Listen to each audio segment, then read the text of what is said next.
Čaute chaloši a ostatní milovníci dobrého jedla, vítam vás na svojom novom kanále From Here to Plate.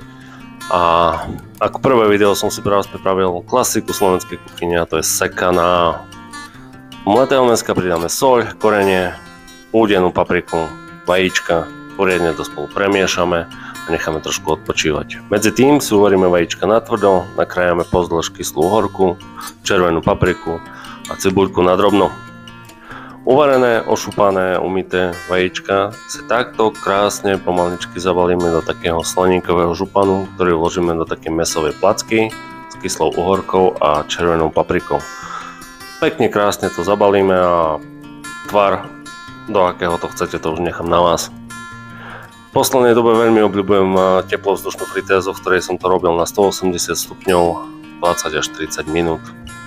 Medzi tým si na bravčovej masti opražíme trošku cibuľky, osolím, okorením a keď má takú krásnu zlatohnedú farbu, tak pridáme trošku hladkej múky. Poriadne to opražíme a keď máte doma vývar, tak to podlejte vývarom a keď nie, tak môžete aj vodou, veď to je jedno. Trošku osolím, okorením a pridáme trošku masielka. Trošku sa nám to prevarí, zredukuje, chuť je taká lepšia, vlačnejšia. Celú tú omáčku, keď je poriadne prevarená, si potom krásne scedíme do nejakej misky alebo druhej panvičky. A keď máte dobrú náladu, tak ako ja dnes, tak si to môžete kľudne aj naservírovať takto ako ja. Sekané je najlepšia zemiaková kaša.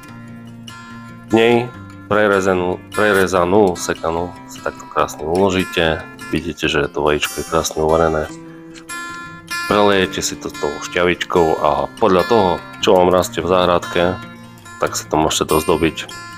Najlepšie je to s nejakou petržlenovou vňaťkou. A už teraz sa teším na ďalšie video, ktoré sa bude natáčať už čo chvíľa.